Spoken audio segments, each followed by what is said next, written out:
For the second consecutive night, there's been rioting at the Christmas Island Detention Centre, and Australian Federal Police have confirmed Special Operations officers used modified crowd control shotgun rounds to quell protests on Sunday night. From Canberra, political correspondent Tom Eagleton reports.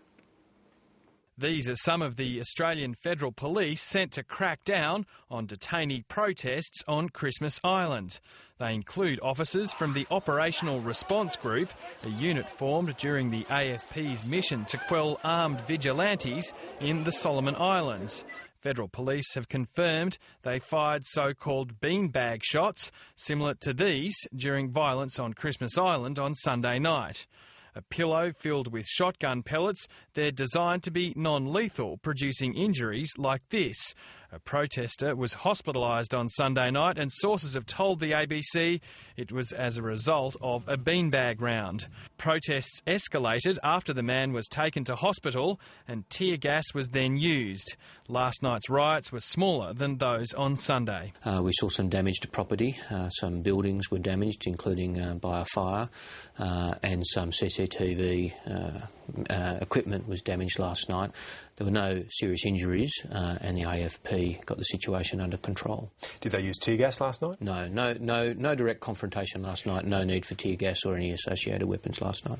Minister Bowen has confirmed to Lateline the inquiry he's announced into riots would cover the use of weapons like the beanbag rounds, but the opposition says it's got no problem with the decision.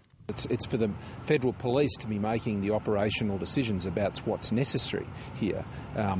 They're the ones who have to make those judgments, and I'm certainly not going to second guess their judgment. I mean, these people are very experienced, and they're in the best position to make the assessment of what is necessary. But what the government is not doing here, I think, is being upfront with people. But with mass breakouts on the weekend and 2 straight nights of rioting, Scott Morrison says it's time for the government to stop playing down the issue.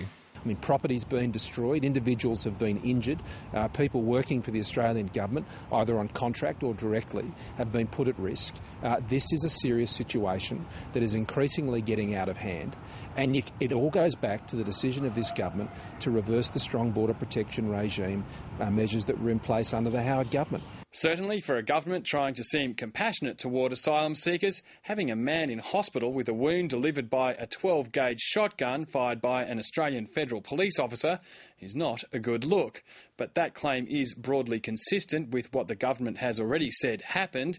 Chris Bowen says the man has a broken leg, and a weapons expert has told Lateline that police are told to aim low when they're firing beanbag shots to avoid delivering a potentially fatal blow to the head. Tom Eagleton, Lateline.